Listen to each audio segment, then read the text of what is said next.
Senhor da igreja.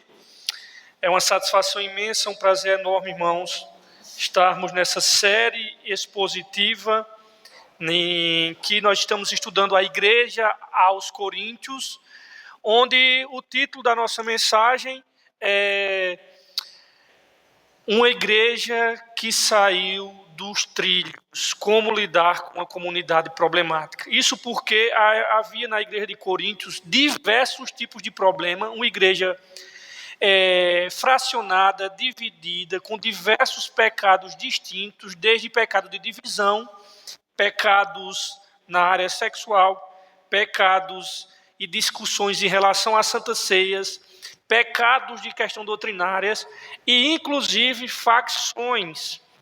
Os primeiros 4 capítulos de Coríntios vai tratar justamente sobre as divisões, as facções, os partidos que haviam dentro da igreja de Coríntios.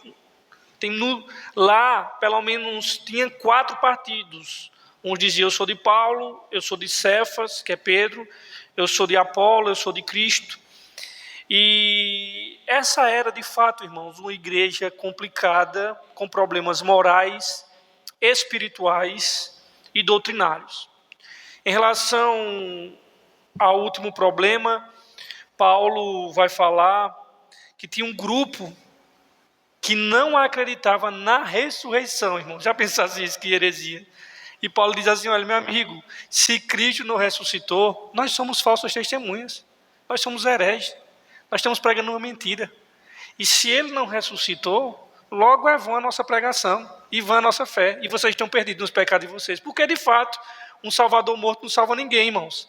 O pilar que sustenta todo o evangelho não é a morte de Cristo na cruz. O pilar que sustenta o evangelho como verdadeiro é a ressurreição de Cristo.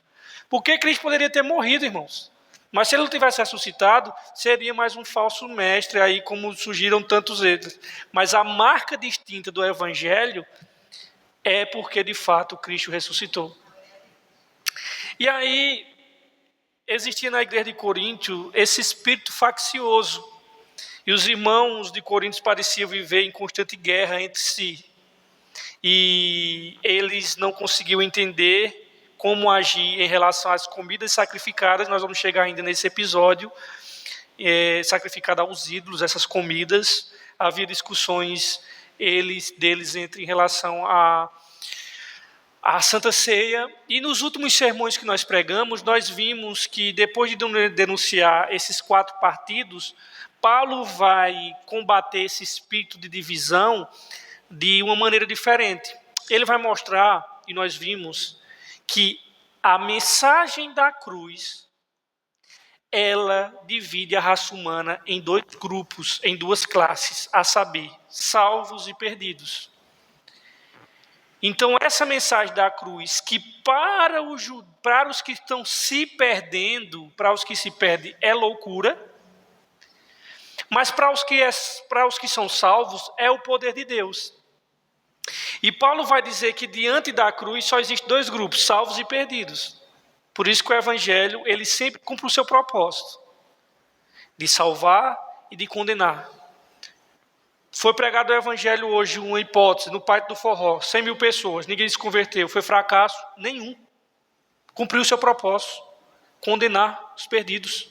Ter fracasso nenhum, irmãos.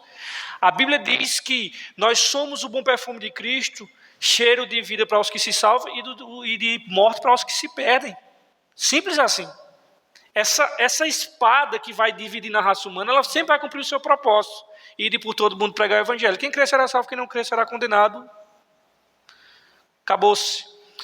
Então, Paulo vai dizer que, nós vimos do sermão, a partir do verso 18, que essa mensagem da cruz, para quem está se perdendo, ela é loucura, para os que salvam é o poder de Deus. Depois nós vimos que, embora essa cruz ela separe a raça humana entre salvos e perdidos, ela tem um ponto de união, que ela une judeus e gentios e forma uma nova comunidade, que é a igreja de Cristo. Então, diante da cruz de Cristo, no último sermão nós vimos que tem 3 perspectivas. Uns olham para a cruz e enxerga nela de escândalo. Outro grupo, o segundo grupo, olha para a cruz e enxerga nela uma loucura. E tem um terceiro grupo, que enxerga nela o poder de Deus. e nós estamos matriculados nessa escola. O Senhor nos matriculou, melhor dizendo. E aí, irmãos, para fechar todo o argumento e para encerrarmos o capítulo 1, Paulo, para combater esse espírito faccioso dos coríntios, Paulo diz assim: olha, por que vocês estão se gloriando em homens e admirando celebridades, grandes pensadores, admirando e idolatrando pessoas, conforme ele vai dizer no texto, que nasceram de uma família opulenta, de nascimento nobre, é o termo que ele usa, grandes pensadores. Aí Paulo vai dizer assim: olha, vocês estão se gloriando nisso, é? É nisso que vocês se gloriam e se alicerçam a fé de vocês? Pois deixa eu dizer uma coisa a vocês. Por que vocês não olham para vocês mesmos? Por que vocês não se enxergam e olham a comunidade e vê entre vocês os que Deus chamou se tiveram pessoas grandes? E ele não está dizendo que Deus faz acepção dos ricos, ele está dizendo assim: não é muito entre nós. E aí, irmãos, eu quero olhar com vocês hoje, meditar o sermão, mostrando que Deus chama, ele despreza as celebridades, chama os insignificantes. E ele faz da igreja celebridades insignificantes. Em primeiro lugar, Deus não chama celebridades do ponto de vista do mundo. Veja comigo o versículo 26. Aliás, deixa eu ler o texto primeiro, né, que eu já ia explicando sem ler o texto. Vamos ler o texto? Irmãos, pensem no que vocês eram quando foram chamados. 1 Coríntios 1, 26, certo? Vou ler novamente até o final do capítulo. Irmãos, pensem no que vocês eram quando vocês foram chamados. Poucos eram sábios segundo os padrões humanos. Poucos eram poderosos. Poucos eram de nobre nascimento. Mas Deus escolheu o que para o mundo é loucura, para envergonhar os sábios. E escolheu o que para o mundo era fraqueza, para envergonhar o que é forte. Ele escolheu o que para o mundo é insignificante, desprezado, e o que nada é, para reduzir a nada o que é, a fim de que ninguém se vanglorie diante dele. É, porém, por iniciativa dele que vocês estão em Cristo Jesus, o qual se tornou sabedoria de Deus para nós, isto é, justiça, santidade e redenção, para que, como está escrito, quem se gloriar, glorie-se no Senhor. Queridos, a primeira coisa que eu quero destacar com vocês nesta noite é que Deus não chamou celebridades para compor o seu reino. O versos 26 diz assim, a minha tradução, que eu leio é a NVI, diz: irmãos, pense no que vocês eram quando vocês foram chamados. Só a parte B. A de vocês diz isso, pense no que vocês eram quando foram chamados. Diz como, irmã? Bem vedes, irmãos, a vossa vocação, que não são muitos sábios. Vê que interessante. Bem vedes, irmãos. Paulo, depois de falar do evangelho propriamente dito, o apóstolo Paulo trata das pessoas chamadas por Deus por meio do evangelho. E ele lembra aos leitores coríntios que não foram chamados muitos sábios segundo a carne, nem muitos poderosos, nem muitos de nobre nascimento. Quando ele diz aqui, irmãos, poderosos segundo a carne, ele quer dizer também o quê? Sábios segundo a carne, ele quer dizer nobres nascimentos segundo a carne, sempre é aí segundo a carne. E aí eu quero trazer uma coisa interessante com vocês. A de vocês fala da palavra chamados. Irmãos, essa é a 5ª vez dentro desse capítulo, é a 5 vezes, irmão, só no capítulo 1 que Paulo utiliza a palavra chamado. E aí, vê o que é interessante aqui. A primeira vez que ele utilizou a palavra chamado está no versículo 1. Ele diz assim, Paulo, o que, irmãos? Chamado para ser apóstolo. A segunda vez que ele trata da palavra chamado está no versículo 2. A igreja de Deus que está em Coríntios, aos santificados em Cristo Jesus, o que, irmãos? Chamados para serem santos. A terceira vez que ele usa esse termo aqui está no versículo 9. Fiel é Deus, o qual fez o que, irmãos? A minha diz, o qual os chamou à comunhão. A quarta vez que ele usa a palavra chamado, está aqui no versículo 24. O que é que ele diz? Mas para os que foram o quê? Mas para os que foram chamados, tanto judeus como gregos, Cristo é o poder de Deus. E a quinta vez está agora, quando ele diz, irmãos, observem ou pense que vocês, quando foram chamados. E Paulo, convém observar aqui, o texto diz que não é que nenhum sábio, rico ou de nobre nascimento foi chamado, não é isso. É que ele diz que não são muitos, segundo nobre nascimento, segundo sábio e segundo pessoas importantes, eles não são muitos. E Paulo utiliza aqui, irmãos, ele chama aqui, obrigado irmão, os coríntios a refletir sobre a própria situação dele. Olha, vocês estão... Se fosse o critério de chamar celebridades, pessoas proeminentes, pessoas que se destacam do ponto de vista econômico, de família, de influência, vocês estavam no inferno se Deus trabalhasse com essas categorias. É isso que Paulo está querendo dizer. Mas por que vocês vivem idolatrando pessoas de nobre nascimento, pessoas poderosas segundo a carne? Vocês ficam admirando, flertando, bajulando, porque se fosse esse critério que Deus usasse para esse chamado, para essa convocação, vocês primeiro já estariam no inferno. E por que vocês trabalham de uma perspectiva que não é a divina? Se a formação da igreja, irmãos, se a igreja que é de Deus, por meio de Cristo, se a formação dela ficasse a encargo de nós, remidos, eu tenho certeza que nós procuraríamos os membros e os elementos mais proeminentes da sociedade, ou não. Quando você, por exemplo, vai fazer a escalação de um time, você não, um técnico de futebol, Filipão na Copa do Mundo que o Brasil foi penta, agora Lancelotti que está aqui, eles chamam quem? Mirandinha que jogava no Central? Quem é que eles chamam? Amadores? Não. Eles convocam quem? Os melhores. Nós estamos vendo aqui uma convocação subversiva. Você já imaginasse, na próxima Copa do Mundo, é Lancelotti, né, que é o do Brasil agora, ele chegasse assim, esquece, nada de profissional, só vou pregar de 50 anos para cima, obeso, pré-diabetes, triglicerídeo alto, que já infartaram, e tudo que nunca for atleta profissional. Detalhe, vou treiná-los e vou trazer a Copa do Mundo. E ele fizesse um negócio desse. Treinasse esses, fosse lá, vencesse a Copa, de quem seria a glória? Dos atletas? Não, dele.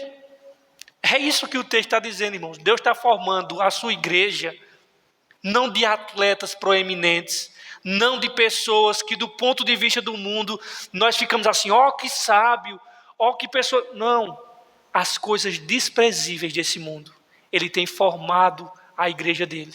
Começou com 12 pessoas que nenhum daqui chamaria para compor o colégio apostólico. 12 pessoas que do ponto de vista de qualquer coach, de qualquer mentor, dizia, não dá certo esse time. Era pessoas de ponto de vista de partido político diferentes. Era pessoas que todo mundo detestava como publicano, cobradores de impostos. E Deus pega, forma esse time. E ele continua formando esse time, convocando, chamando. Só que não segundo os critérios que nós chamaríamos. Gente, se nós fôssemos formar a igreja de Cristo, nós começaríamos a pregar os mais intelectuais, os mais com influência política, começaríamos a trabalhar na perspectiva do mundo, os mais nobres e mais ricos. Neco de Pitibiribas, não é assim que o grande eu sou trabalha. Ele está convocando pessoas insignificantes, que é desvalido do ponto de vista da sociedade. Sabe para quê? Para humilhar os soberbos e para que no fim a glória só fique para ele.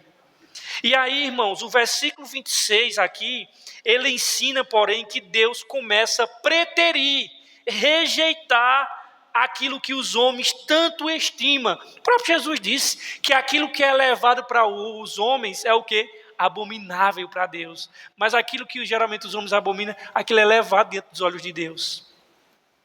E aí, irmãos, Deus, ele de fato vem ao longo da história, e principalmente na formação da sua igreja, preterindo, rejeitando pessoas, homens, que a sociedade tanto estimam.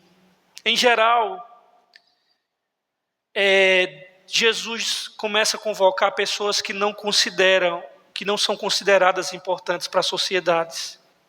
E Paulo, nesse texto aqui, ele está pedindo aos coríntios que eles olhem para si mesmos. Pessoas que prezam tanto, os coríntios idolatravam a oratória, a retórica, o grande saber do mundo filosófico, o conhecimento, a sabedoria, a eloquência. E Paulo diz assim: observa vocês, observem o chamado de vocês, a convocação que Deus fez com vocês. Ou seja, observem quem vocês são, observem quem eles eram, o que é que Paulo está querendo dizer.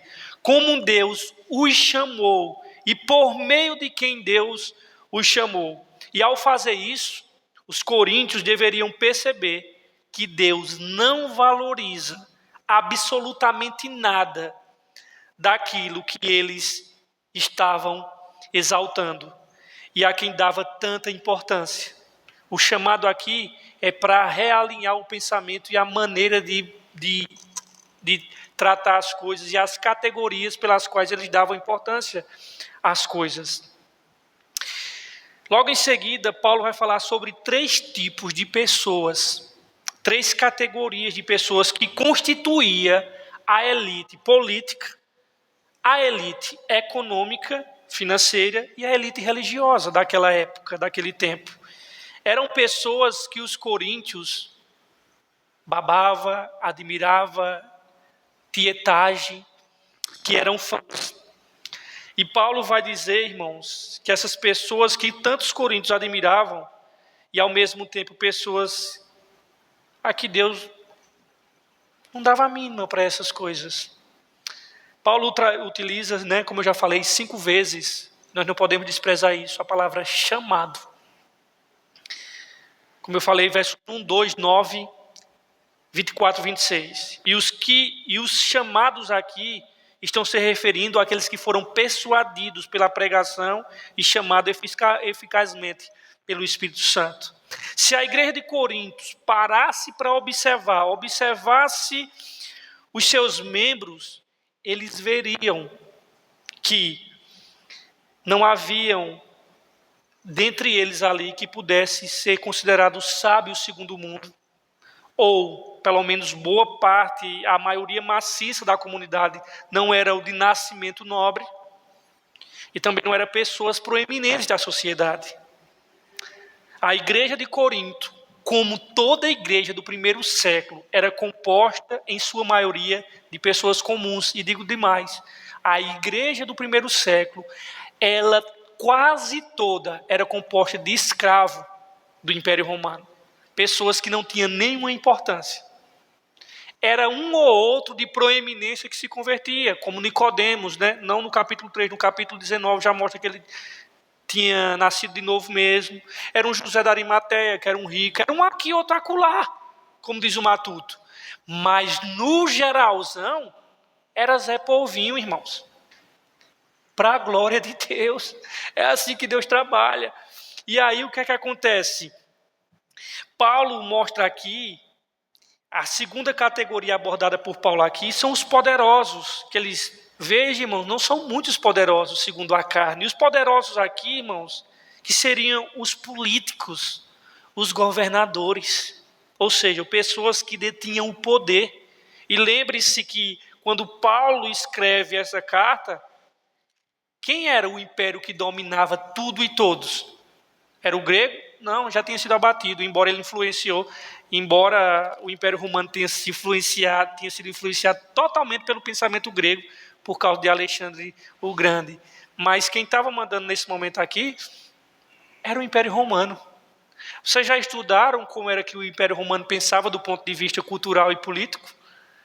E principalmente religioso? Irmãos, a fé cristã, ela não era em nenhum aspecto atraente para qualquer líder proeminente rico da época. Primeiro, porque Roma era em sua forma de enxergar a religião, era uma religião politeísta, como todas eram, na verdade, desde o Antigo Testamento. Monoteísmo, ou seja, que adorava só um Deus, só os cristãos, os judeus, enfim. E você dizer que tinha apenas um Deus, para nós cristãos, com a perspectiva de hoje, parece algo forte, né? Só que na mente do romano isso era algo fraco, meu querido. Porque o que era bom mesmo era você ter vários deuses para todo tipo de coisa. Então, quando você chegava, imagine para o imperador romano, mandava em tudo, todos os povos ali debaixo do seu poder. Eles não obrigavam você a deixar de crer no que você cria. Se você fosse caldeu, babilônico, assírio, grego, eles não impediam. O que eles só queriam é que você prestasse culto a César. Somente. Os cristãos não foram mortos porque criam em Cristo. Os cristãos foram mortos porque eles diziam, só Jesus é Quírios. Só Jesus é Senhor. César não é Quírios. Quírios é Jesus. Aí eles diziam, não. Mas Roma não tinha problema de você ter outras crenças. Desde que você acendesse ali um incensozinho a César, baixasse ali para ele e tal. E aí, chegar para o imperador romano e dizer assim, primeiramente, um povo pequeno, que era o povo na cabeça do imperador romano, não tinha distinção entre cristãos e judeus. Para eles, era tudo uma religião só, era briga entre... Eles não faziam essa distinção. Então, chegar para o imperador romano e dizer assim, olha, nós temos o único Deus verdadeiro. Primeiramente, era a mesma coisa chegar assim, eu só tenho uma roupa só na minha vida. Pronto, para vocês entenderem. Era sinônimo já de desprezo. Só um Deus vocês têm. Segundo, um povo desse tamanho. Terceiro, esse povo está dizendo que o Deus dele, que é o poderoso, é esse que morreu em uma cruz. Meus irmãos, isso era loucura para o ponto de vista humano. Por isso que Paulo está dizendo, olha, Deus pega as coisas que não são para confundir as que são. E aí, irmãos, por isso que ele fala assim, os poderosos segundo a carne. Esses poderosos aqui, segundo a carne, dos versos 26, trata justamente dos governadores, dos poderosos, ou seja, a pessoa que detinha o poder. Os romanos adoravam, irmãos, o poder. E os romanos ficavam particularmente impressionados com o poder militar. Era aquilo que impressionava ele. Agora imagine você apresentar um Salvador que foi morto de uma maneira e executado de uma maneira que nem o próprio romano poderia ser executado de morte de cruz. Era só para escravo delinquente. E você vir falar da mensagem de um Salvador que morreu de uma forma tão abjeta quanto essa, era loucura. O exército romano era uma máquina muito eficiente de guerra, irmãos. Eficientíssima. Essa máquina que era o Império Romano, eles faziam submeter nações, eles destruíam povos, eles dominavam tudo. César, por sua vez, na época, era considerado o mais poderoso da terra. E os judeus também gostavam de poder. No entanto, Paulo os leva a perceber que ali, na igreja de Corinto, naquela comunidade simples, segundo os critérios do mundo, não havia poderosos. Por isso que ele diz, observe, irmãos, aí entre vocês. Será que tem algum imperador aqui, um tetrarca aqui entre nós? Tem não. Será que tem algum líder de uma escola filosófica aqui que está entre nós que se converteu? Paulo diz, olha, não são muitos. Não tem. Aliás, tem, mas é pouquíssimos. Então, irmãos, Deus também não chamou muitas pessoas oriundas de famílias importantes e ricas. Não haviam muitos nobres na igreja de Corinto.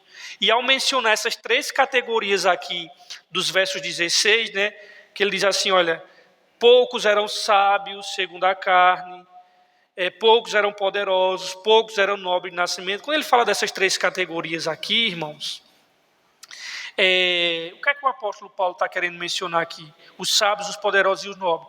Paulo estava mostrando que aquilo que era tão valorizado pelos coríntios, conhecimento, poder e nobreza, quando ele diz os sábios segundo a carne, ele está falando de quê? Conhecimento. Quando ele fala, por exemplo, os poderosos segundo a carne, ele está falando do quê? De poder. E quando ele fala aqui de nobre nascimento, ele está falando de linhagem real, nobreza. Sabe o que é que Paulo está dizendo aqui? Nada dessas coisas, irmãos coríntios, tem valor para Deus. Paulo está querendo mudar a perspectiva e a cosmovisão dos cristãos de Corinto para dizer, meu irmão, vocês estão enxergando as coisas segundo os mundanos. Deus não trabalha nessa perspectiva e nem com essas categorias. Os coríntios estavam caminhando no sentido contrário da mensagem do próprio evangelho. E as divisões que surgiram no seio da igreja, em torno de suas preferências por determinados pregadores, eram contrárias ao seu chamado. Grande parte da igreja de Corinto, irmãos, desde o seu nascimento, e não só da igreja de Corinto, eu estou me referindo agora também, expandindo para toda a igreja do primeiro século ali, desde o seu nascimento, e digo, até os dias de hoje, a igreja sempre foi composta de pessoas comuns. Sempre, irmãos. Isso acontece porque isso não acontece porque Deus tenha alguma preferência pelos pobres. Não é isso que eu estou querendo dizer. Quem defende isso é a teologia da libertação, que é uma heresia. Que na realidade nem é teologia. É uma ideologia política marxista que se usa da Bíblia para defender os seus ideias religiosas. Eu não estou dizendo aqui que Deus tenha preferência pelos pobres em detrimento do rico, como afirma a teologia da libertação. Eu estou querendo dizer assim, porque existem exceções. Na igreja de Corinto, por exemplo, havia um homem chamado Erasto. E Erasto, irmãos, ele exercia o cargo de tesoureiro da cidade. E Erasto, que estava dentro da igreja de Corinto, ele era o ministro da economia da cidade. E era membro da igreja.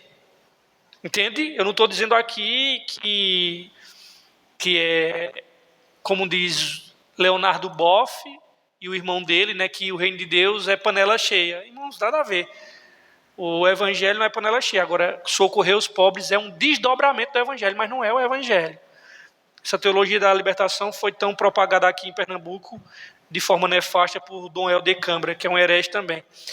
Então, assim, provavelmente,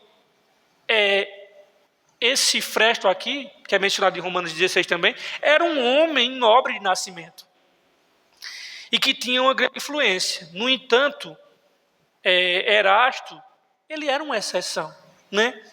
No primeiro século, quem era a igreja de Cristo no primeiro século? Seja em Corinto, em Tessalônica, em Efésios, na Galácia, como era composta? De diaristas, trabalhadores pagos por jornadas, pequenos agricultores, pequenos comerciantes, órfãos, viúvas, escravos, que era a maioria deles. Mas por que Deus ele tem um propósito assim? Porque Deus quer abater, irmãos, a arrogância dos homens e exaltar aquilo que para o ser humano não tem valor e nem significado. E a razão é esta, para que no final toda glória fique e seja dele e de mais ninguém. E é assim que esse capítulo vai terminar, e nós vamos chegar lá daqui a pouco. Paulo diz, para que ninguém se glorie em nada, a não ser no Senhor. Como eu falei, se Lancelot chegasse agora e dissesse assim, vou pegar o meu time, não vai ter nada de profissional. Vou pegar um goleiro ali da Luzarte, vou pegar o lateral direito, vai ser um Gari aqui, vou pegar um vendedor ali do centro, pegar um obeso, vou pegar pessoas que não sabem nem o que é a bola. Vou treiná-los e vou fazer eles, vou trazer a Copa do Mundo. Meu irmão, todo mundo ia dizer primeiro, que critério é esse que esse cara está usando? E segundo Isso é um louco. E se ele fosse campeão, ninguém diria, meu irmão, esse cara é o cara. Deus faz isso. E ele tem feito isso. Irmãos, Deus não chamou sábios, poderosos e nobres, ou seja, as 3 categorias que no mundo greco-romano representavam a elite dominante. Mas se ele não chamou o de nobre nascimento, os poderosos e os sábios, a pergunta é, quem foi que ele chamou, de acordo com o texto? E aí é o segundo ponto nosso. Deus é glorificado, irmãos, ao chamar o que não impressiona o mundo e fazer deles algo impressionante. Deus é glorificado ao chamar o que não impressiona o mundo e fazer desses algo impressionante. E veja o verso 27, por favor. Por isso que ele começa com uma conjunção adversativa. Mas Deus escolheu o que para o mundo é loucura, para envergonhar os sábios, e escolheu o que para o mundo é fraqueza, para envergonhar o que é forte. Alguém de outra tradução diferente, leia o versículo 27, por favor. Mas Deus escolheu as coisas loucas deste mundo para confundir as sábias. E Deus escolheu as coisas fracas deste mundo para confundir as fortes. Maravilha. Irmãos, o que esse verso 27 está dizendo é que Deus escolhe as piores pessoas porque Ele quer destruir as arrogâncias dos homens que se acham merecedores. Paulo agora ele vai sair da palavra chamado e agora ele vai começar a utilizar outra palavra, a palavra escolher. E Paulo troca a expressão foram chamados pela palavra escolher. Deus escolhe, irmãos, o tolo, o fraco, o humilde, o desprezado, para ressaltar o orgulho do mundo e sua necessidade da graça de Deus.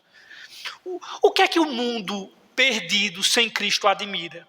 O que é que a nossa sociedade, hoje aqui, as pessoas estão aqui na rua, estão lá no Parque do Forró agora, e no mundo inteiro, irmãos, o que é que o mundo admira?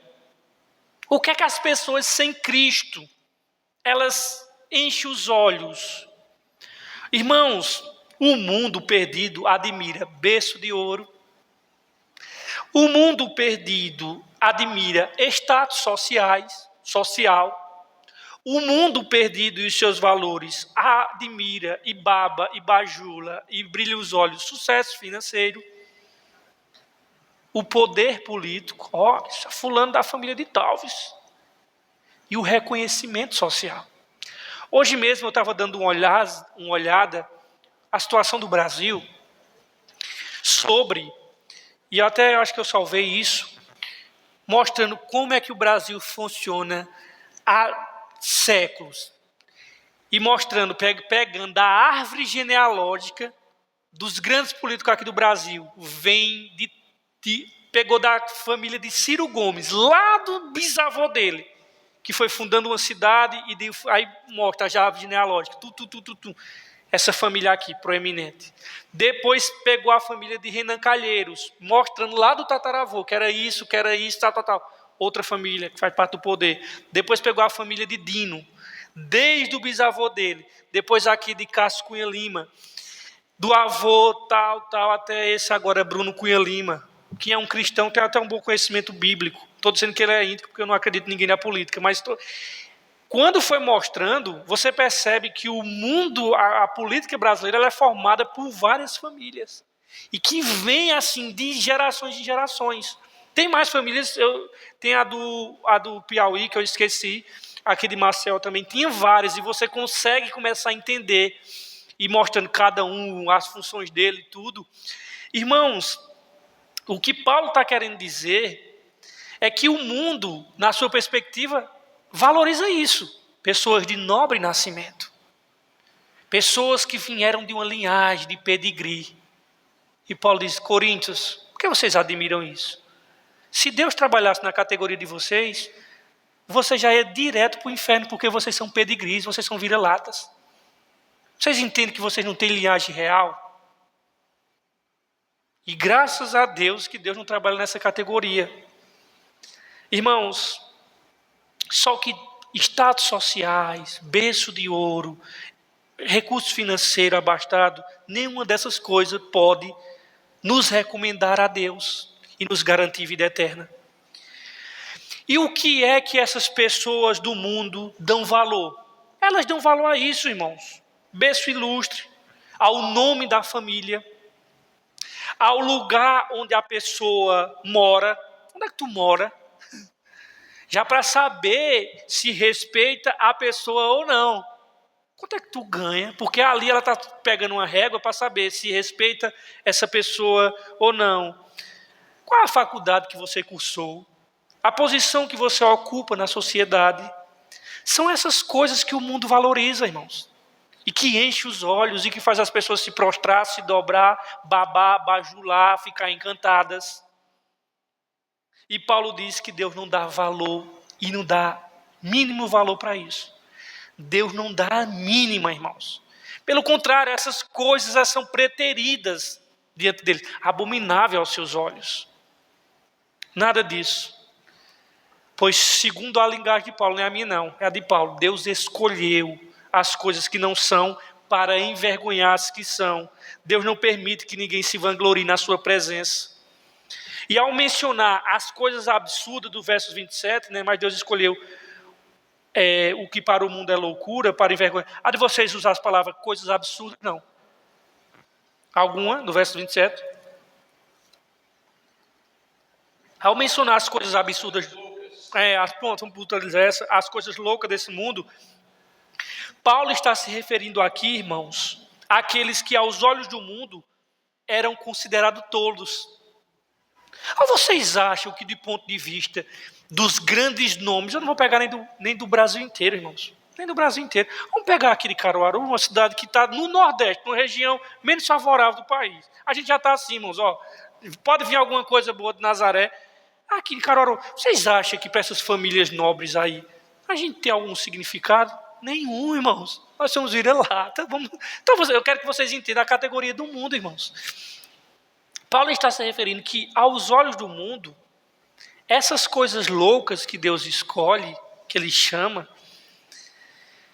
para o mundo, são tolos, considerados tolos, sem educação, intelectualmente incompetentes, sem formação no conhecimento daquela época, pelo menos ele está falando ali. E foram exatamente essas pessoas que Deus decidiu chamar e convocar para a seleção dele. E ele as chamou para envergonhar os sábios no dia do juízo. E esses que se consideram sábios, segundo os critérios do mundo, que as pessoas chamam eles de sábio e que são entrevistados e que as pessoas querem ouvir, nenhum de nós aqui, irmãos, e nenhum da igreja do país, tem alguma pessoa aqui no país que são chamados de fato para ser, não, homens piedosos mesmo, não estou falando desses evangélicos mercenários, não, estou falando de homens piedosos de Deus mesmo, que tem vários aqui no nosso país, são anônimos. Segundo os critérios do mundo,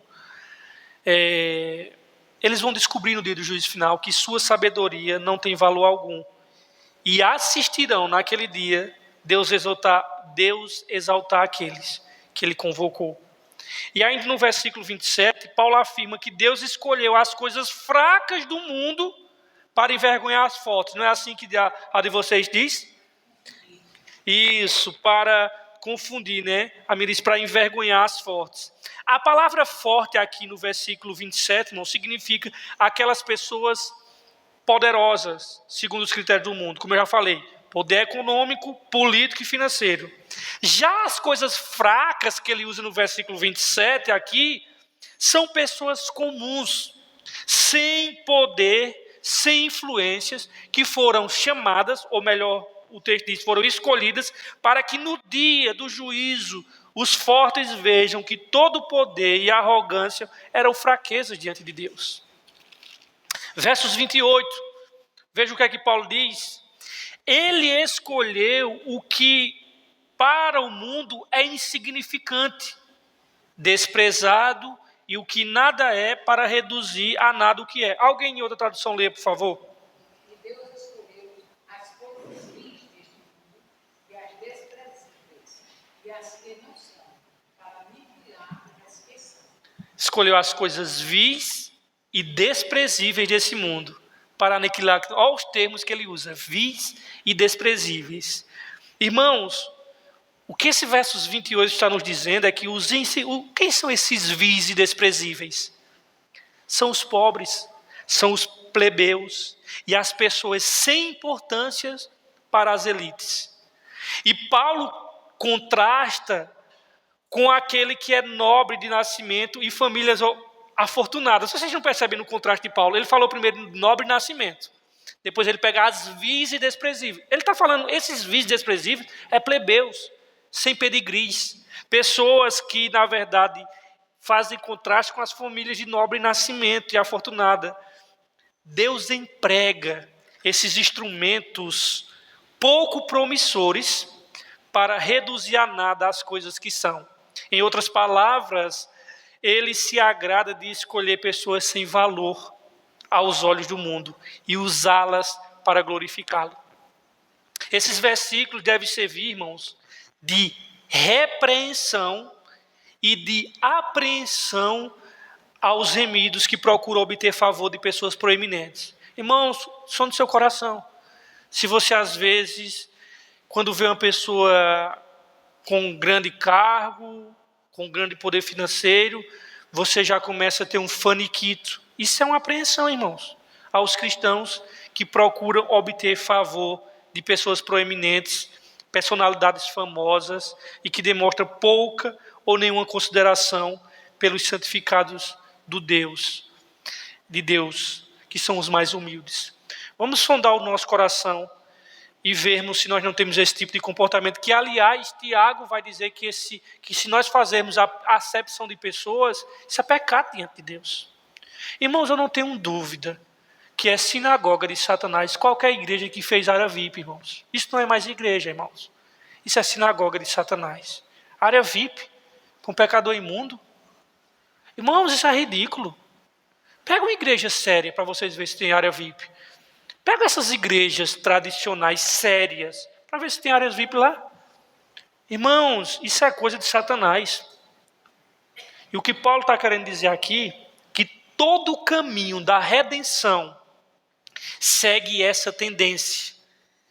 Paulo expõe aqui em Corinto que Deus, aquela mesma coisa que Tiago diz, Deus se opõe aos arrogantes, porém dá graça aos humildes. Há um método seguido por Deus desde Gênesis a Apocalipse. E nele Deus inverte a perspectiva humana, sempre pegando o mais fraco. Por exemplo, as mulheres na cultura judaica, principalmente do Antigo Testamento, mulher que não gerava filho, era uma coisa assim, fracasso. O que é que Deus faz? Pega Sara, pega Ana, começa a abrir os ventres das estéreis. Então você vai perceber, pessoas que não eram primogênitas, elas também não tinham esse valor todo. Tinha, mas não tinha igual primogênito. Aí Deus começa a trabalhar com os outros. Então, assim, Deus sempre trabalhou de uma maneira subversiva do mundo. Por isso, tome cuidado. Aquilo que você está vendo que o mundo está elevando e que todo mundo brilha os olhos, pode ter certeza que Deus não está nem aí para aquilo. E Paulo revela quem eram os irmãos de Coríntios. Paulo diz: Coríntios, se enxerga, velho. Deixa eu mostrar quem vocês eram. Vocês querem saber quem eram os coríntios? Abra lá em Coríntios 6, do 9 ao 11. A gente vai ver quem era essa galerinha aqui. Veja quem eram os coríntios, irmão. Paulo está revelando quem eram os irmãos de Coríntios. Veja agora quem eram esses camaradas.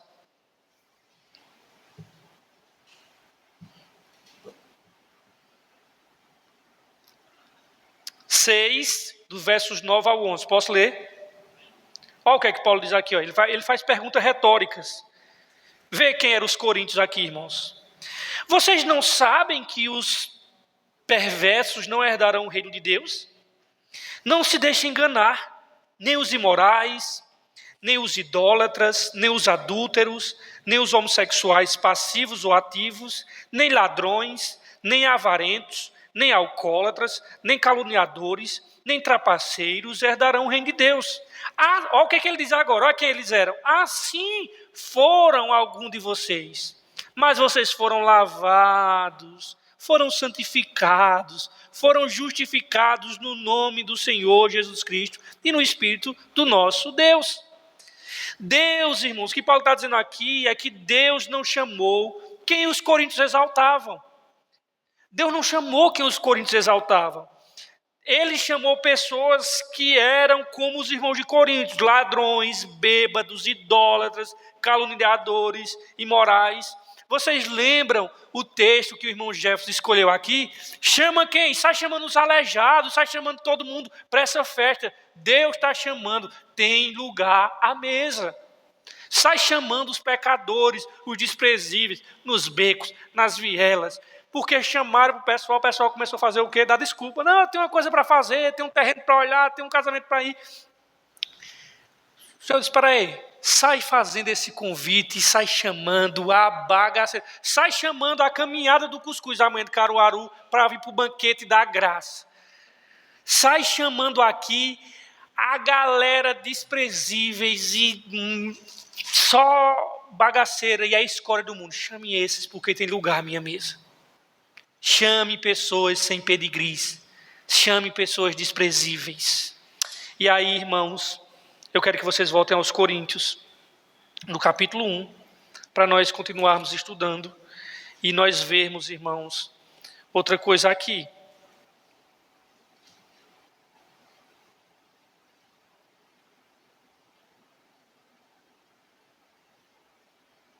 Todos voltaram aqui em Coríntios?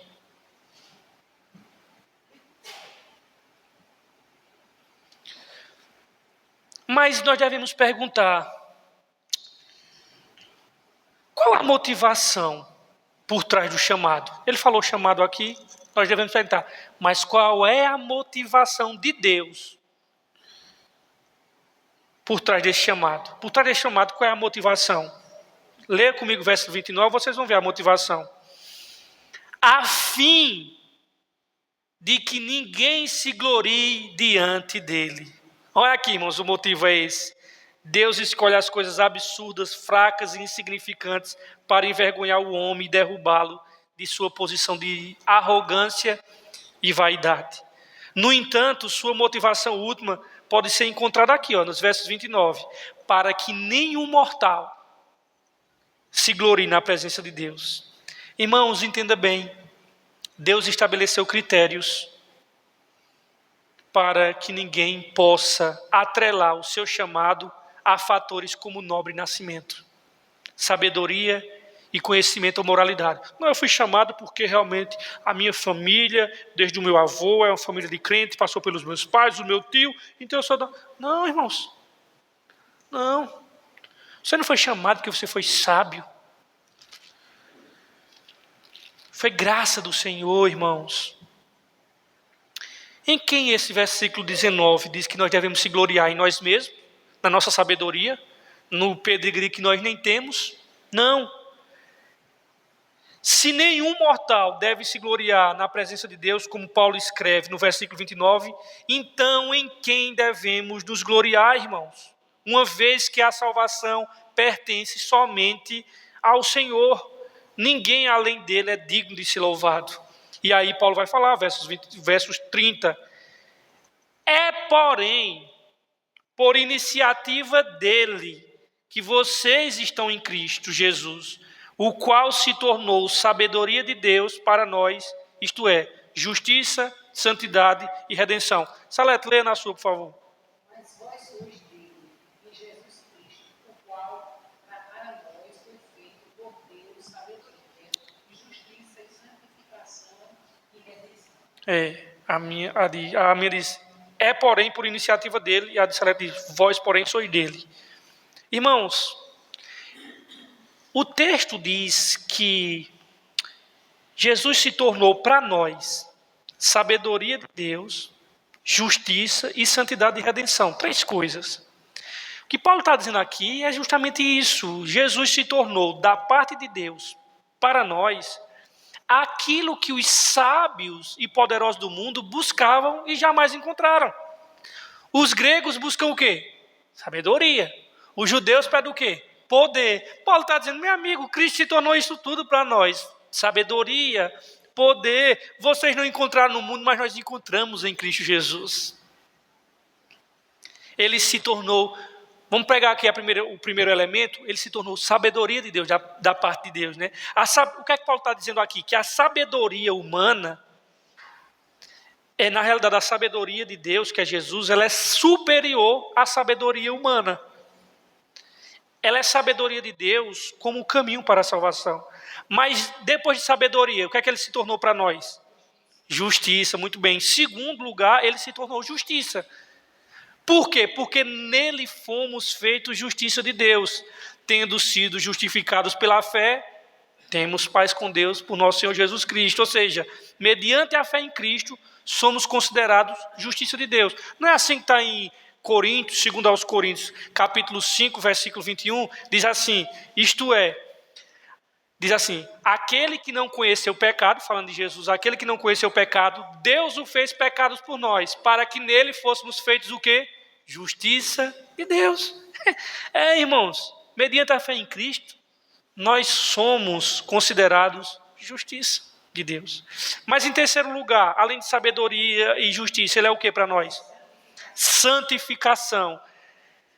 Ele se tornou santificação, ou seja, é pela presença de Cristo em nós que nós nos separamos da vida que antes vivíamos. Nós sabemos que antes de Cristo nós não possuíamos em nós mesmos nenhuma santidade, só depravação e pecado era o que nós tínhamos.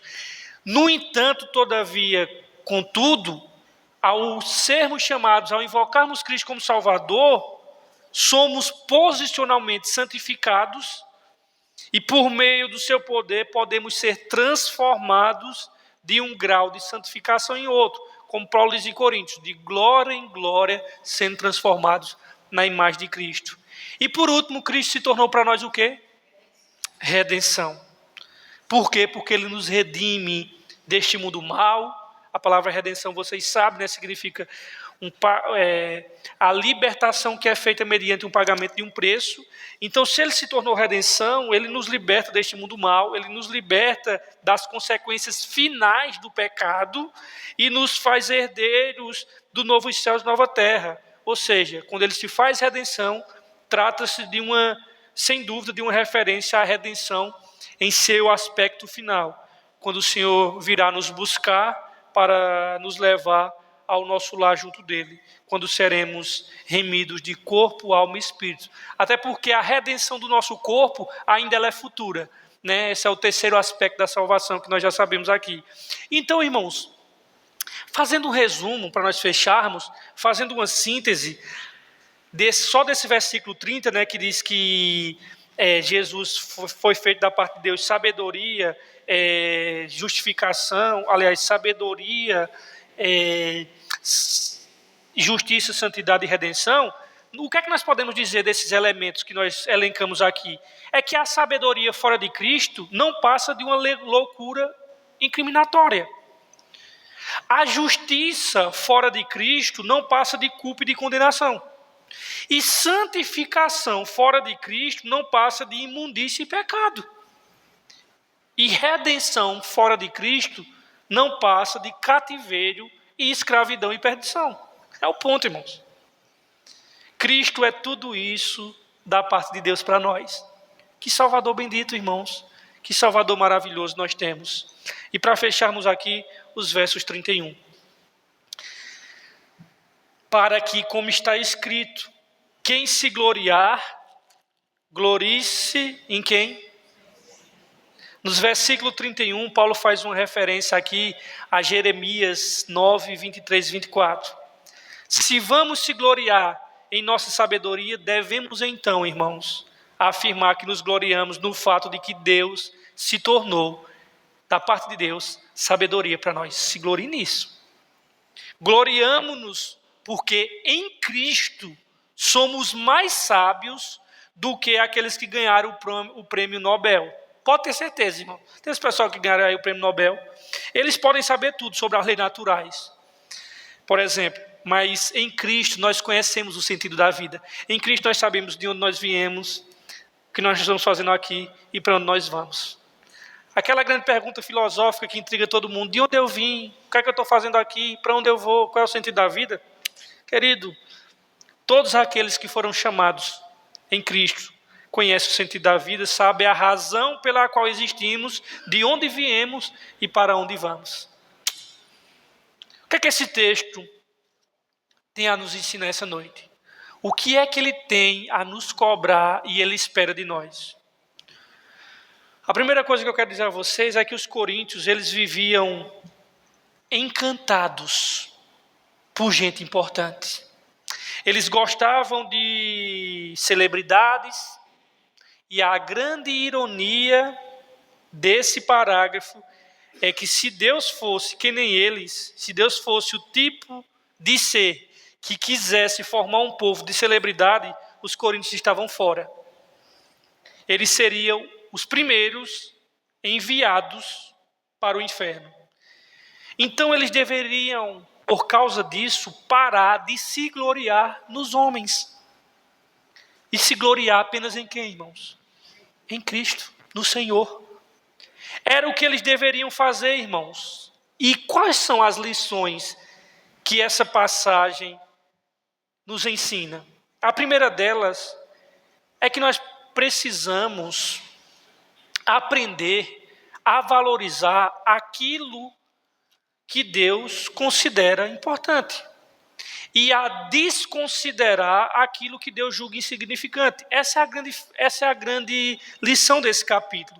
A grande verdade, irmãos, que não eram apenas os coríntios que ficavam impressionados com gente importante. Nós hoje temos essa tentação de ficar todo derretido por pessoas de um grande poder aquisitivo, de uma pessoa de grande influência política, de uma pessoa de nobre nascimento. Nós também somos tentados, irmãos, a cairmos no pecado da acepção de pessoas, a bajularmos os sábios, os poderosos e os de nobre nascimento. Irmãos, isso é uma doença que está no meio da igreja. E eu digo isso não para massacrar a igreja do Senhor Jesus, mas eu digo isso para acordar a igreja de Cristo. Vocês já perceberam que seja do norte ao sul do Brasil, ou como dizia antigamente, do Iapoque ao Chuí, perceba o faniquito que dá dentro dos crentes quando um artista ou um cara famoso se converte. Tu viste que fulano de tal se converteu? Parece que Deus ficou maior, irmão. Parece que, seita, agora a igreja de Cristo, vai ficar mais bonita na fita, porque fulano de tal, que era cantor, que era jogador, que era político, que era não sei quem, se converteu. Parece que Deus ficou bem na fita agora. Irmãos, é bom para a pessoa que se converteu. Deus não está nem aí para isso. Já vi irmãos, dizer assim: ei, a pessoa tem que ter paciência, irmãos, até por causa das fases de cada um na fé cristã. Ei, seria uma bênção, irmão, se Cristiano Ronaldo se convertesse, ia ser um impacto tão grande no mundo. Ô, irmão, você vê a categoria. Ei, ia ser aquele. E menino, isso é tanta pessoa se convertendo assim. Ô, Jesus Cristo. Olha as categorias que o pessoal está trabalhando, como se Deus precisasse de um sujeito daquele para fazer o reino dele avançar. E como se Deus trabalhasse com essas categorias, meu Deus. A convocação do time dele não trabalha com profissional, só com perna de pau, irmãos. De vez em quando ele coloca dentro da escalação dele uma contratação boa, né? Quando começa o começo de ano, eita, a janela do mercado, deixa eu ver, fulano de tal, os atacantes, eita, isso daí é uma contratação boa. Não é assim que o nosso Pai trabalha. Ele só pega perna de pau, não profissional, e cara que não sabe chutar de trivela, que arranca a cabeça do dedo. Mas as pessoas trabalham nessa categoria, achando que, eita, se fulano, tu já imagina, se Messi se convertesse, se um político grande se convertesse, ou se Lady Gaga se convertesse. Irmãos, não entenderam o evangelho. É remido uma pessoa assim, mas ainda não entendeu as categorias do reino de Deus. Está igual aos coríntios, irmãos. Está igual aos coríntios, porque Deus não segue essa lógica. E é claro que Deus salva pessoas importantes segundo a carne. Sim, Ele salvou ao longo dos séculos. Nós temos pessoas importantes segundo a carne dentro do corpo de Cristo. Temos sim. Mas, irmãos, a maioria do povo de Deus é formada por gente insignificante. E isso é do propósito de Deus. Para os padrões do mundo, isso faz parte do que Paulo está chamando aqui de loucura de Deus. O Senhor, irmãos, quis formar um povo santo de sacerdotes, mas sacerdotes, esse povo santo é formado de pessoas loucas e humildes. E que não vai ter proeminência na sociedade. Então Deus, irmãos, valoriza a comunidade dos insignificantes. Entenda bem. Se você quiser trabalhar de acordo com a lógica do Evangelho, entenda. O Senhor valoriza a comunidade dos insignificantes. Irmãos, não é agora. Quem foi que Jesus disse? Olha, dos nascidos de mulher, ninguém é igual a ele. Ele disse a respeito de quem? De João Batista. Meus irmãos, vocês já pararam para perceber quem era João Batista, irmãos? Jesus pergunta um monte de pergunta retórica. O que é que vocês foram ver no deserto? Por acaso vocês foram ver um homem elegantemente trajado? Não, os que estão elegantemente trajados estão lá nos palácios. O que é que vocês fossem ver? Aí ele começa a descrever. Rapaz, um cara que morava no deserto, uma figura exótica, que não era de uma linhagem de sacerdotes, não estava em Jerusalém, onde era o centro da religião do mundo. Se a Grécia e Atenas era o centro da filosofia, Jerusalém era o centro da religião. E Deus pega como precursor dele, não o cara que estava na Acrópole, no ponto central da religião. Não, ele pega um sujeito, joga esse sujeito lá para o deserto, que se vestia de pele de camelo. Rapaz, do jeito que tem crente vaidoso, ninguém ia querer ser amigo de João Batista. Sabe qual era o pré-treino de João Batista? Era mel e gafanhoto. Aí, ó, o whey protein dele. Era isso aí. Ah, vou fazer uma visita na casa do irmão Batista, do irmão João. Vai lá, é deserto. O sol tora na cabeça, e se fosse dormir na casa dele, um gelo de madrugada para torar tudo. É assim que o nosso Pai trabalha, irmãos. Entenda bem. Se você fugir dessas categorias, e nós somos tentados todos os dias a pensar na lógica do mundo. Irmãos, Deus valoriza a comunidade dos insignificantes, porque essa comunidade dos insignificantes é projeto do coração dele, é a igreja dele. O que é que Jesus diz, que eu acho tão bonito sair com ele de lá nos evangelhos? Ó Pai, muito obrigado, Senhor, porque Tu não revelaste essas coisas. Isso é muito sério, irmãos. Tu não revelaste essas coisas, Pai, aos sábios entendidos desse mundo, mas Tu quisesse revelar essas coisas aos pequenos desse mundo, a esse pequeno rebanhozinho assim. Meu irmão, isso é de se arrepiar, irmão. É assim que o nosso Pai trabalha. E nós devemos começar a valorizar isso, pessoas insignificantes, e apreciar isso igual a Deus. Irmão, nós não deveríamos ser tentados a pensar que a conversão de alguém muito popular tornaria a igreja de Cristo mais bela. Não tornaria, irmãos. Não torna a igreja mais importante do que uma pessoa insignificante que crê no Senhor Jesus Cristo. Deus não precisa de artistas, Deus não precisa de famosos em sua igreja, Deus não precisa de celebridades. Se eles se converterem, glória a Deus por isso, a honra é do Senhor. Pronto. Então, não fique lamentando com um pensamento mundano, porque isso é mundano, lamentando o fato de que a igreja de Deus não tem muitos influências, que a igreja de Deus não tem muitas pessoas artísticas, muitas pessoas famosas, muitas pessoas poderosas, porque o poder de Deus se manifesta com mais intensidade na fraqueza dos insignificantes. Essa é a lógica. Há muitos pastores que pecam, irmãos. Agora pecam com força.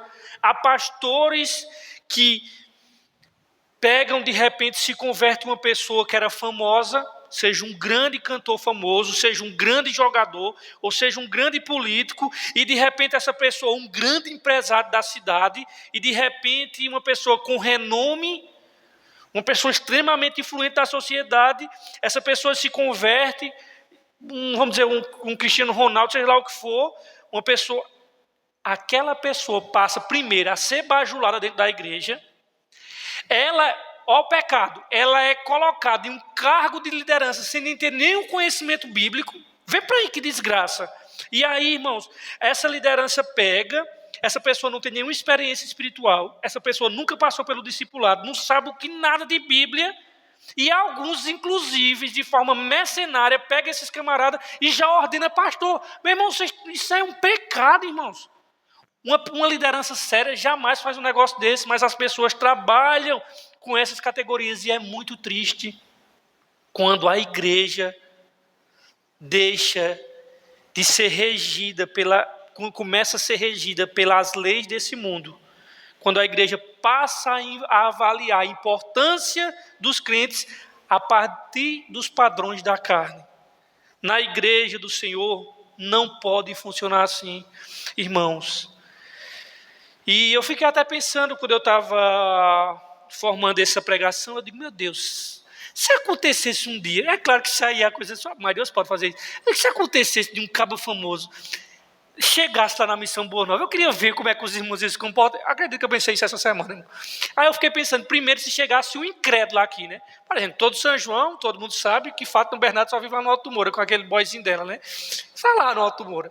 Mas digamos que chegasse um famoso assim, chegasse nesse culto aqui, incrédulo, estou tratando de incrédulo. Como era que os irmãos da igreja iam começar? Rapaz, se eu visse um de vocês pedindo autógrafo no final do culto, eu dava uma lapada em vocês nunca mais iam ser membro daqui. Agora, trabalhando em outra categoria, digamos que um famoso se convertesse aqui, eu fiquei pensando. Estou trabalhando de um incrédulo, né? Agora estou trabalhando na outra segunda categoria. Um famoso, agora crente. Será que vocês iam ficar pedindo para tirar foto e ficar tentando conversar, pegar um autógrafo? Misericórdia, Deus.